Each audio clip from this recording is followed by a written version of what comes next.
Muita gente tem me perguntado se o Pedrinho BH pode resolver e quitar todas as pendências do Cruzeiro com a FIFA. São 13 milhões de reais de 2 processos. 7 milhões pela compra do Arrascaeta, não paga ao Defensor, e mais 6 milhões pelo Riascos. Compra, não paga ao Morelli. Perguntei pro Pedrinho BH se ele pode, se ele está disposto a fazer esse pagamento. O Pedrinho lembrou que acaba de fechar um acordo para a quitação de todos os salários atrasados. O Cruzeiro devia cerca de 9 milhões de reais a atletas, membros de comissão técnica, funcionários, tudo quitado a partir da grana do Pedrinho. Também por isso, Pedrinho não está disposto nesse momento a fazer um investimento desse tamanho. Dessa maneira, o Cruzeiro segue impossibilitado de contratar novos jogadores. Acho que o torcedor do Cruzeiro nem tem o direito de cobrar o Pedrinho por tudo que ele já colocou de dinheiro no clube sem nenhuma garantia ou sem nada em troca. E você, como é que você vê essa situação do Cruzeiro? Use o espaço para comentários para dizer o que você pensa, tá bom? Bora falar agora sobre o futuro de Alexandre Matos, que está descartado do Palmeiras,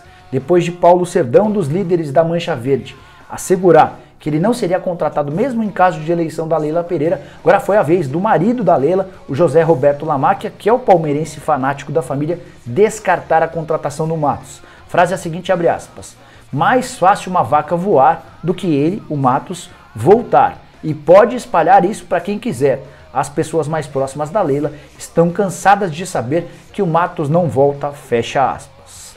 O Lamacchia divulgou essa frase num grupo de conselheiros do Palmeiras e permitiu que essa frase fosse espalhada.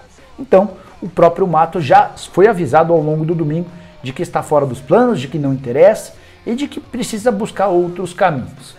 Consegui apurar que ele já tem conversas avançadas para trabalhar numa equipe em Boston, nos Estados Unidos. Essa equipe nem faz parte da Major League Soccer, é um projeto de transformação desse time para que ele se torne, em breve, um dos principais clubes do futebol na América, mais especificamente nos Estados Unidos, e o Alexandre Matos vai comandar todo esse processo.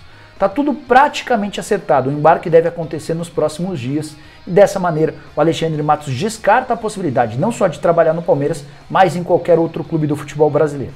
Recentemente ele havia sido procurado por alguns times daqui, por exemplo, o Cruzeiro, o Curitiba, o Avaí, entre outros. O Matos entendeu que nenhum desses projetos apresentava as pretensões que ele busca e vai acabar fazendo esse início de trabalho no exterior, num clube dos Estados Unidos, pensando numa reestruturação para transformar esse time em um dos principais do futebol americano. Falando sobre o Cruzeiro que entra em campo amanhã contra o Náutico, jogo importante para a equipe cruzeirense, que vem depois de 2 empates já nas últimas rodadas, empate contra o Vitória dentro de casa e também contra o Sampaio Corrêa, jogando em casa.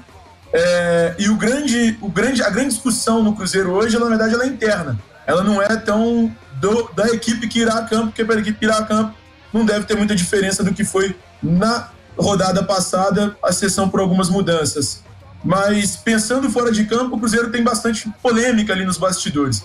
Isso por quê? Porque a diretoria na semana passada anunciou que quitou parte dos atrasados com os jogadores, com o pessoal do futebol, os funcionários que estão ali envolvidos na Toca da Raposa 2, mas muitos funcionários do setor administrativo do Cruzeiro não foram pagos, não receberam o valor de salário, não receberam os atrasados, e isso causa bastante estresse ali nos bastidores do Cruzeiro, causou muita revolta nesses funcionários que estão sem receber até o momento, porque normalmente, como em todo o futebol brasileiro, quem recebe mais são os jogadores. Os atletas recebem muito mais do que esses funcionários que têm salários bem mais baixos do que o habitual. Só que a diretoria do Cruzeiro não quer se manifestar sobre esse assunto no momento, preferiu não falar, mas a gente conseguiu apurar que isso foi uma das exigências dos patrocinadores, das pessoas que estão aportando dinheiro no Cruzeiro nesse momento, de que o futebol do Cruzeiro fosse o primeiro a ser pago. Então a diretoria ficou um pouco de mãos amarradas nessa situação e acabou quitando ali os salários com os jogadores e também quitando alguns funcionários que estão nos bastidores da Toca da Raposa 2. Lembrando que essa também foi uma das exigências do Vanderlei Luxemburgo antes dele assumir o Cruzeiro. O treinador, quando teve a reunião com o presidente Sérgio Santos Rodrigues, lá no Rio de Janeiro, no período da manhã de uma sexta-feira, ele pediu ao presidente que pagasse primeiramente os salários dos atletas, os salários das pessoas, para que o time pudesse focar nessa reta final agora de Campeonato Brasileiro. Faltam aí pouco mais de 19 rodadas, mais de 20 rodadas, na verdade, faltam. O Cruzeiro que enfrenta a partida contra o Náutico é a 19ª rodada, a última do primeiro turno. e o Cruzeiro então tem um turno, 19 rodadas mais uma, 20 rodadas ao todo, para tentar se recuperar. E a intenção do técnico Vanderlei Luxemburgo era que nos bastidores tudo estivesse um pouquinho mais calmo, e estando um pouquinho mais calmo significava pagar esses salários. E aí, aproveitando o Lélio aí, eu queria saber se o Lélio acha que o Cruzeiro fez certo ao quitar primeiramente esse salário dos jogadores e ao invés do restante dos funcionários do clube. Um abraço aí, Thiago, seja bem-vindo. Olha, era para tentar quitar o de todo mundo, né? Era o mundo ideal, ou o cenário ideal, melhor dizendo, porque se você tem uma parte que está recebendo e a outra não, já fica um clima muito ruim. Mas de qualquer maneira, quem deu o dinheiro pediu para se pagar os jogadores primeiramente, né? Então, vamos aguardar e tomara que com a volta do público aos estádios aí, o Cruzeiro consiga arrecadar e imediatamente pagar os funcionários. Porque não adianta, tá uma parte feliz e a outra não. É muito ruim.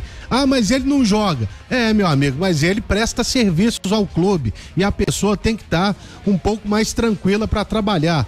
Tá certo, Thiago?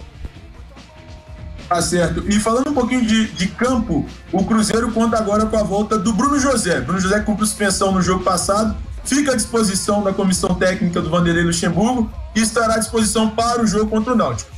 O destaque negativo é a ausência do lateral esquerdo Jean Vitor, que terá cumprido suspensão contra o Náutico, mas o Cruzeiro já pensa ali, já tem o Matheus Pereira para jogar na lateral esquerda, ele inclusive deve voltar à condição de titular no jogo contra o Náutico. O Cruzeiro deve entrar ali com um time bem semelhante à da rodada passada. A escalação mais provável do Cruzeiro é Fábio Norberto, Eduardo Brock, Ramon e Matheus Pereira, Adriano, Rômulo, e ali no meio campo pode ser que faça o Rafael Sobis, com o Moreno voltando ao time, e o ataque com o Wellington Nem, Bruno José e Marcelo Moreno. Giovanni Sulimar Silva, da Rádio Inconfidência e da Rede Minas de Televisão. Com a ausência do Marcinho, você deve atuar como ali um camisa 10, você já havia dito após o jogo contra o Brusque, que é uma posição que você gosta, de um 10 mais adiantado. E como as dimensões lá dos aflitos são um pouco mais acanhadas, propicia o chute de fora da área. Seus 2 últimos gols foram assim, contra o Brusque e também contra o Vitória. Dentro dessa posição de um 10, também é uma arma a mais para o Cruzeiro, para você também desempenhar o seu bom futebol tentando esse chute de fora da área? É uma posição que me agrada bastante, né? Que eu tô muito mais próximo do gol, tanto para finalizar como o passe final ali que eu creio que é dar uma das qualidades que eu tenho, então eu fico muito feliz de estar próximo, mas também posso fazer outras funções ali no meio de campo tranquilamente, né? Visando agora o jogo do Náutico, né?